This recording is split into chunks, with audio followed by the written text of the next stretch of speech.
కన్నా మీ మనసు కరెక్టే లేదా? తాగటానికి నీళ్లు లేక చావు బతుకుల మధ్య కొట్టుమిట్టాడుతున్నారయ్యా. పచ్చగా ఉండే ఈ ప్రాంతానికి ఏం దిష్టి తగిలిందో ఏమో. భూమిలోనే కాదు, మా కళ్ళల్లో కూడా నీరు ఇంకిపోయేలా చేశాడా దేవుడు. ఇకంతా మీ చేతుల్లోనే ఉందయ్యా. చూడమ్మా, వర్షాలు లేక కరువుతో రాష్ట్రం కష్టాన్ని కూడా అరువు తెచ్చుకుని బతుకుతుంది. నా కాళ్ళ మీద పడితే ఏమీ రాదు, పైనుండి వర్షం పడాలి. అయ్యా మినిస్టర్ గారు, మీరైనా ఏదో ఒకటి చెయ్యండి అయ్యా. నేనేం చేయనమ్మా, ఇక దేవుడే మిమ్మల్ని కాపాడాలి. ఎవడొస్తాడో మిమ్మల్ని కాపాడడానికి. ఎన్నాళ్ళు అడుగుతారా ఎవడొస్తాడు, ఎప్పుడొస్తాడు, ఎక్కడి నుంచి వస్తాడు అని? పేదవాడికి కష్టం వచ్చినప్పుడల్లా ఇదే మాట. 70 ఏళ్లుగా హీరో రావాల్సి వచ్చినప్పుడల్లా ఇదే మాట. ఇంకా ఎన్నేళ్ళు అడుగుతారా? ఎవడొస్తాడే మిమ్మల్ని కాపాడడానికని మీరు మమ్మల్ని అడగటం, వస్తాడ్రా అని మేము మీకు చెప్పడం. అయినా సరే మళ్ళీ మీకోసం ఇంకోసారి చెప్తున్నాను, వస్తాడు. ఆకాశాన్ని చింపుకుంటూ వస్తాడు, నేలను పగలగొట్టుకుంటూ వస్తాడు. ఎవడు? దేవుడు. దేవుడా? రాయికి వరమిచ్చిన రాముడు దేవుడైతే, ద్రౌపదికి చీరిచ్చిన కృష్ణుడు దేవుడైతే, ఈ ఊరికి ఆయనే దేవుడు. ఆ దేవుడికి ఇంకో పేరే రాయుడు, పాపారాయుడు. పాపారాయుడు.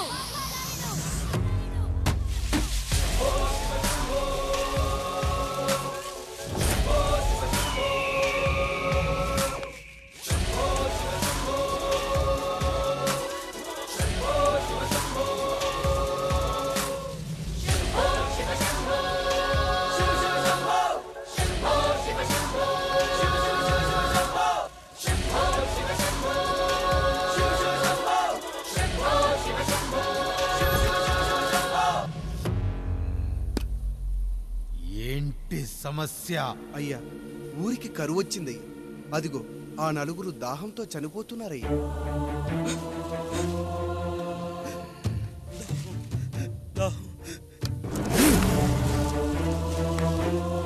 పాపారాయుడు తీర్పు ప్రకటిస్తున్నాడు. ఈ గ్రామం ఇంతకు ముందెప్పుడు ఎదురవ్వని సమస్య. అందుకే ఈ సమస్యని నా సర్వేంద్రియాలను కేంద్రీకరించి, నవరంధ్రాలను బిగించి ఆలోచించి ఈ నా తీర్పు ప్రకటిస్తున్నాను. దాహంతో అలమటిస్తున్న ఆ నలుగురికి వెంటనే బావులు తవ్వించి వాళ్లకు నీళ్ళివ్వండి. అంత సమయం లేదయ్యా. మరో 5 నిమిషాల్లో వారి చేత నీళ్లు తాగించిపోతే చచ్చిపోతారయ్యా. పూజారి, మరేంటిప్పుడు దీనికి పరిష్కారం? నృత్యం. సంగీతానికి శిలలు, నృత్యానికి మేఘాలు కరుగుతాయని శాస్త్రం చెబుతుంది. ఆ నాట్యానికి ఆకాశం కరిగి వెంటనే వర్షం పడాలి. అందుకు ఆ నటరాజైన శివుడే మార్గం చూపించాలి.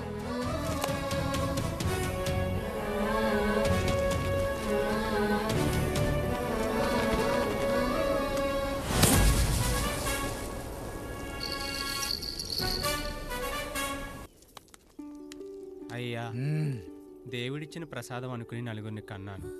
3కి పెళ్లి చేయగలిగానయ్యా. ఈ ఊరు ఏమిచ్చినా మీరు తీసుకుంటారు కదయ్యా. ఇది మిగిలిపోయింది, తమరే ఏదో ఒకటి చెయ్యండి అయ్యా.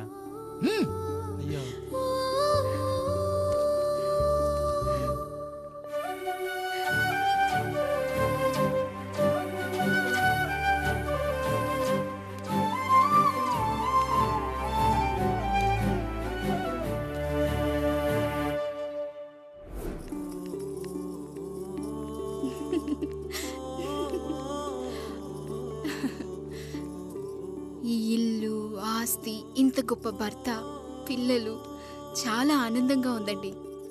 కానీ నాకు ఒకటే లోటు. మన తర్వాత మన పిల్లల్ని చూసుకోవడానికి వీళ్ళకొక అన్నయ్య కావాలండి.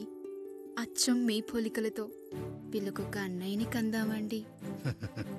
నువ్వు అడిగితే కాదనగలనా?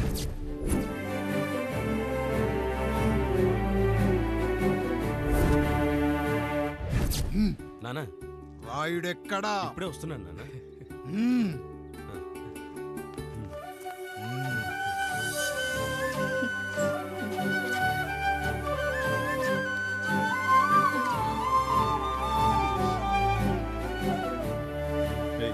చూడరా, మీ అన్నం మీద పగ తీర్చుకోవడానికి నీకు ఇదే సరైన సమయం.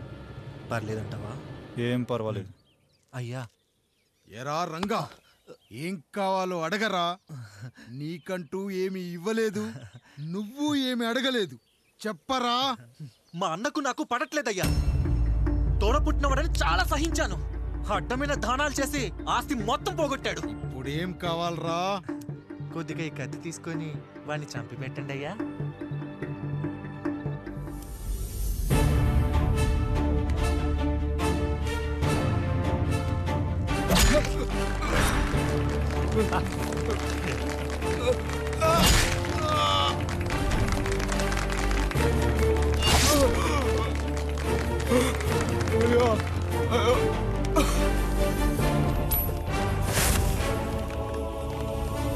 నాయుడు, అన్యాయంగా మా నాన్నని చంపేశావు. గుర్తుంచుకో, ఈ నాయుడి కొడుకు నీ కుటుంబం పాలిట సైనికుడిగా మారబోతున్నాడు. నిన్ను, నీ కొడుకుని, ఆడికి పుట్టబోయే కొడుకుని అందరినీ లేపేస్తా.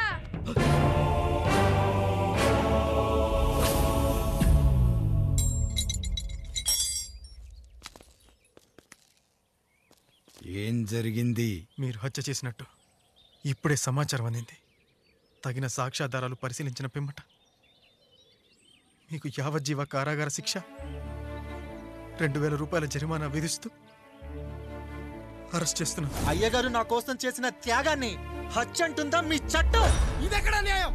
మనిషికి ఇచ్చిన మాట నిలబెట్టుకుంటే అరెస్ట్ చేస్తారా? ఏ దేశంలో ఉంది చట్టం? నన్ను ఏం చేయమంటారు రాయుడు గారు? 9వ తరగతి చదివి ఊర్లో గాలికి తిరుగుతున్నా నన్ను మీ మనిషి ఒకడు పోలీస్ స్టేషన్లో ఉండాలని నన్ను ఎస్ఐన్ చేశారు. సాటి మనిషిని స్వేచ్ఛగా హత్య చేసుకోవాలని దౌర్భాగ్య స్థితిలో బతుకుతున్నాం మనం. మీరు చేసిన ఈ గొప్ప పనిని అర్థం చేసుకునే సంస్కారం, విజ్ఞత, విజ్ఞానం మాకు లేవు సార్, మాకు లేవు.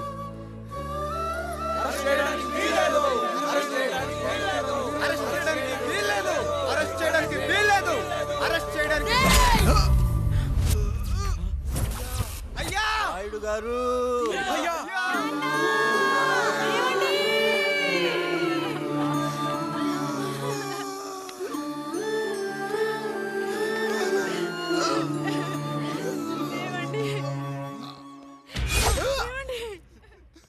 నొప్పిగా ఉందిరా.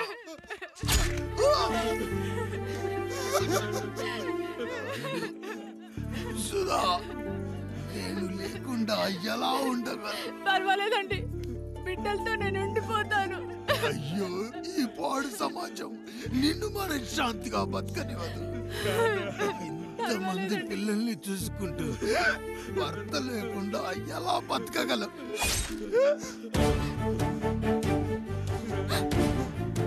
వద్దండి.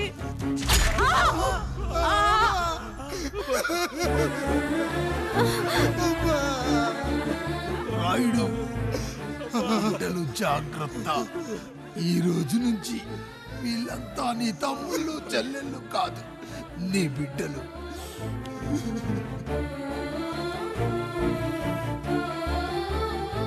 ఎక్కడికి వెళ్ళనరా.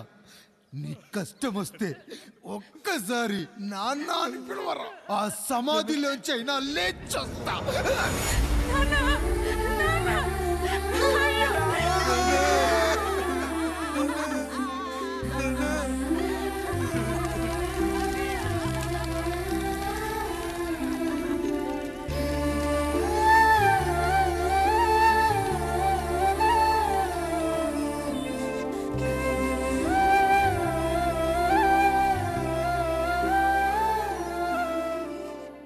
ఇందు మూలంగా 50 మందికి తెలియజేయనిదేమనగా, ఊరికి కొత్తగా వచ్చిన యాండ్రాయిడ్ తన తండ్రి పెదరాయుడు అని ఆస్తిలో వాటా పంచమని రచ్చబండిని ఆశ్రయించడం వలన గ్రామ పెద్దలందరూ రేపు 11 గంటలకు రాయుడు గారింటికి రావాల్సిందిగా కోరుచున్నాము.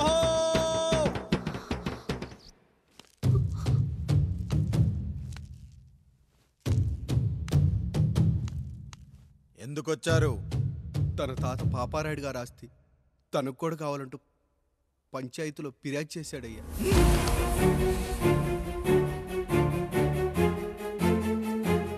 మస్తా గారు, ఆ దస్తావేజులు ఇవ్వండి.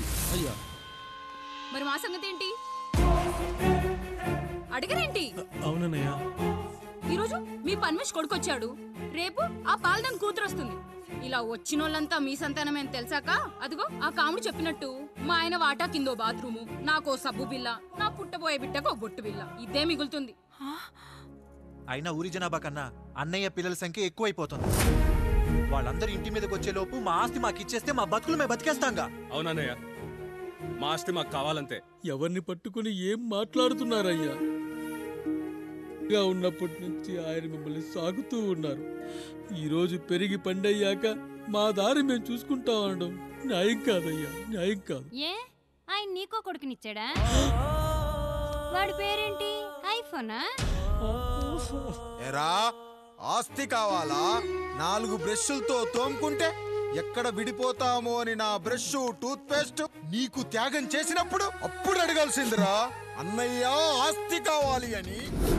ఎరా నేను వాడిపారేసిన లంగోటాలు మార్చి మార్చి చొక్కాలు చేతిగుడ్డలుగా వాడారే, అప్పుడు అడగాల్సిందిరా అన్నయ్య ఆస్తి పంచు అని. నువ్వు 6 నెలల పసికందుగా ఉన్నప్పుడు పాల కోసం ఏడుస్తుంటే నిన్ను తీసుకెళ్లి పశుల దొడ్లో కట్టేశానే, అప్పుడు అడగాల్సిందిరా అన్నయ్య నాకు ఆస్తి కావాలి అని. మా తండ్రి గారు పాపారాయుడు పోలికలు నాకు, నా పోలికలు ఆండ్రాయిడ్కి. అసలు మా కుటుంబంలో ఏ పోలికలు లేని మీకు ఎందుకు ఇవ్వాలరా ఆస్తి? ఆస్తి లేదు, గీస్తి లేదు. Get out, get out, get out, get out, get out అని నేను అనొచ్చు, కానీ అనగలనట్రా? అనలేను. ఎందుకంటే మీరంతా నా తమ్ముళ్ళు, నా చెల్లెళ్ళు. రక్తం తాగిన దోమ కూడా వెళ్ళేటప్పుడు కృతజ్ఞతగా ఏ మలేరియానో టైఫాయిడో వదిలి వెళ్తుంది. కానీ రక్తం పంచుకొని పుట్టిన మీరు ఈ అన్నయ్య కోసం ఆస్తి కూడా వదల్లేకపోతున్నారు కదరా. గుమస్తా గారు, నా యావదాస్తి నా తమ్ముళ్లకు చెల్లెళ్లకు వాళ్ళ పేర్ల మీద రాయండి.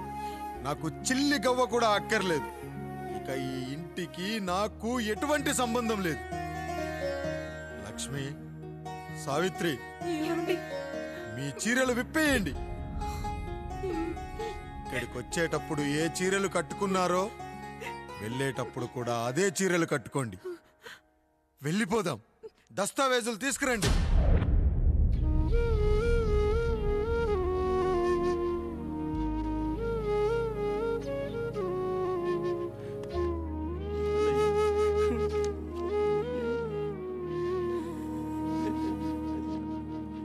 ఇక ఈ ఇంట్లో నా పేరు వినపడితే నా తమ్ముళ్ళు చెల్లెళ్ళు బాధపడతారయ్యా.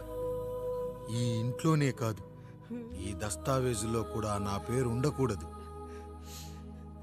నేను ఇక్కడ సంతకం పెట్టి వీళ్ళ మనసు నొప్పించలేను. అయ్యా, మొత్తం వదిలేసి మీరెలా బతుకుతారయ్యా? ఎండకు నీడలా, వర్షానికి గొడుగులా నన్ను ఇన్నాళ్ళు కాపాడింది. కష్టాల్లో సుఖాల్లో నాకు తోడుగా నిలిచింది. నా నిజమైన ఆస్తిని, కుటుంబ గౌరవాన్ని కాపాడింది. ఇదేరా నా ఆస్తి, అంతస్తు. ఇదే మా నాన్నగారిచ్చిన లంగోట. బంగారం లాంటి తమ్ముళ్ళే లేనప్పుడు నాకు మాత్రం ఈ బట్టలెందుకురా?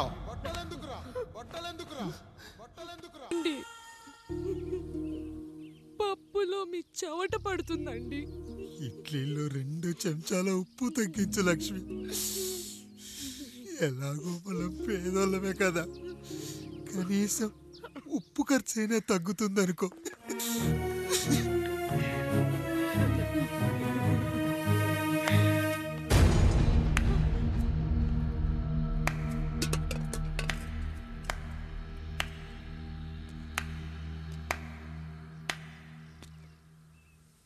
పప్పు రుబ్బుతున్నావా పెదరాయుడు?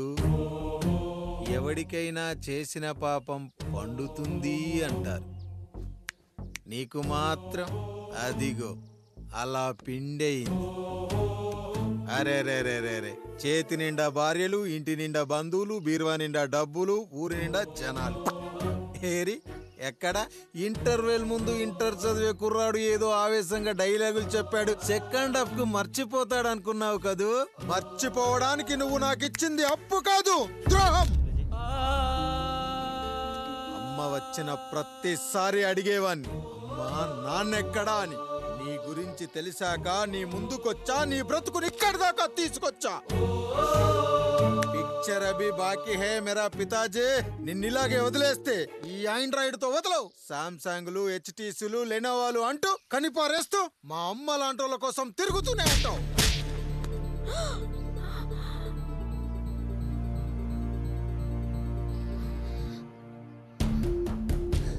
అమ్మా అమ్మా ఛీ, నన్నలా పిలవకురా. ఎవరిని పట్టుకొని ఎన్ని మాటలు అంటున్నావురా? రాయికి వరమిచ్చిన రాముడు దేవుడైతే, ద్రౌపదికి చీరిచ్చిన కృష్ణుడు దేవుడైతే, నాకు బిడ్డనిచ్చిన ఆయన కూడా దేవుడేరా.